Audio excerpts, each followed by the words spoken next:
हमें 8 गुणा के का वर्ग घटा 24 के घटा 144 को गुणनखंडित करना है। आप देख सकते हैं कि इस व्यंजक के सभी पद 8 से विभाज्य हैं। यहां 8 के 8 से विभाज्य है और 24 भी 8 से विभाज्य है। चलिए देखते हैं कि 144 8 से कितनी बार में विभाजित होता है। तो यहां 8 गुणा 1 बराबर 8 होगा। 14 में से 8 घटाने पर 6 बचता है।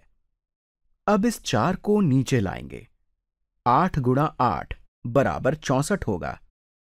तो 144 8 से 18 बार में विभाजित होता है। चलिए 8 को गुणनखंडन द्वारा बाहर निकाल लेते हैं।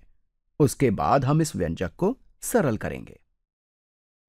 तो ये 8 गुणा कोष्ठक में के का वर्ग घटा 24 को 8 से विभाजित करने पर 3 मिलता है। तो यहां 3 के घटा 18 होगा।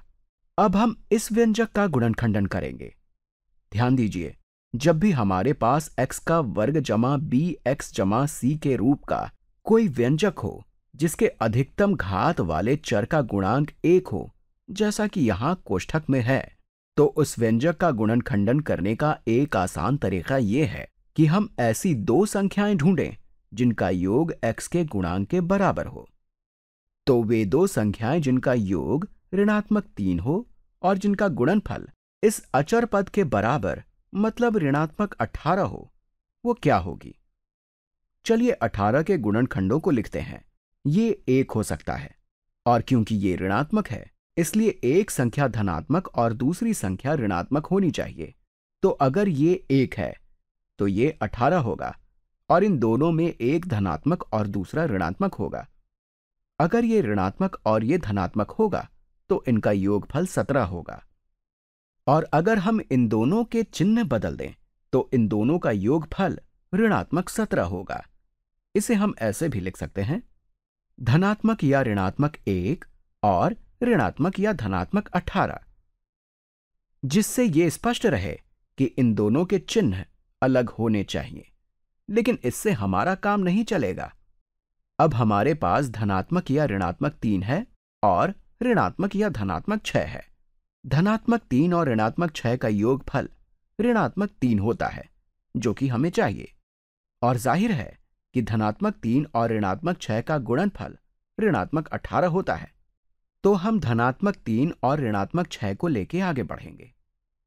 अब हम इस बीच के पद को 3 के और ऋणात्मक 6 के योग के रूप में विभक्त करेंगे।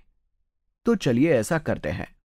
हम इस ऋणात्मक 3 के को जमा 3 के घटा 6 के लिखते हैं। अब हम बाकी के पदों को भी लिखते हैं। के का वर्ग जमा 3 के घटा 6 के, जो कि इसके बराबर है घटा 18 और इस पूरे व्यंजक का गुणा 8। अब हम इस व्यंजक का वर्गीकरण करेंगे। पहले इन दो पदों को वर्गीकृत करते हैं। तो ये दोनों के से विभाज्य हैं। यहां धनात्मक चिन्ह लगाते हैं, फिर इन दो पदों को वर्गीकृत करते हैं। तो ये 8 गुणा कोष्ठक में, चलिए इन दोनों पदों से के को गुणनखंडन द्वारा बाहर लाते हैं। तो ये के गुणा कोष्ठक में के जमा 3 है। फिर जमा, यहां हम ऋणात्मक 6 को गुणनखंडन द्वारा बाहर लाते हैं। तो ये जमा ऋणात्मक 6 गुणा कोष्ठक में के जमा 3 है। अब हम के जमा 3 को गुणनखंडन द्वारा बाहर लिख सकते हैं, क्योंकि यहां के जमा 3 है और यहां भी के जमा 3 है। चलिए इसे गुणनखंडन द्वारा बाहर लिखते हैं। तो ये 8 गुणा कोष्ठक में हम के जमा 3 को गुणनखंडन द्वारा बाहर लिख रहे हैं और यहां हमारे पास के है। इसे जमा ऋणात्मक 6 लिखने की जगह हम इसे के घटा 6 लिखते हैं। और गुणन के गुणधर्मों से हम जानते हैं कि ये 8 गुणा कोष्ठक में के जमा 3 गुणा कोष्ठक में के घटा 6 के बराबर है।